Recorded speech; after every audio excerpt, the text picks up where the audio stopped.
As long as we can remember, Miley Cyrus has been an open book with her fans. And her new interview with Howard Stern is no different because Miley and Howard talked about all the different chapters of Miley's career leading up to where she is today. On top of her career, Miley also got into her personal life, including her very public divorce and her journey to getting sober.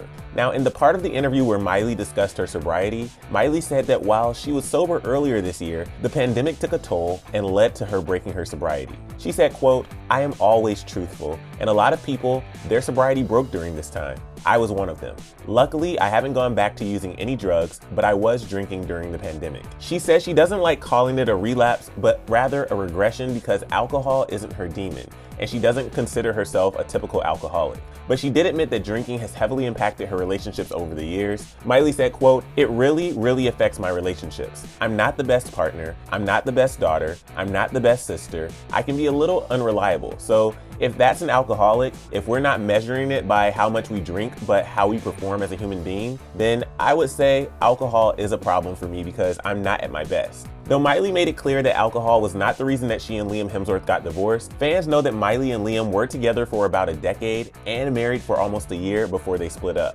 Miley said the real reason why they split was because, quote, "There was too much conflict. When I come home, I want to be anchored by someone. I don't get off on drama or fighting." And Miley went on and talked about her and Liam's house in Malibu that famously burned in the 2018 California fires. Miley said when their house burned down, she lost everything. I had so much and it was all gone. Every song I had ever written was in that house. Every photograph of me that my parents had given to me, all my scripts, like I lost everything. She also got into how the house symbolized more to her than just the house. It had so many memories from their relationship, and she still holds those close to her heart to this day. Me being an intense person and not wanting to sit with it and not wanting to go, what could be purposeful about this, I just clung to what I had left of that house, which was me and him, and I really do and did love him very, very, very much and still do always will.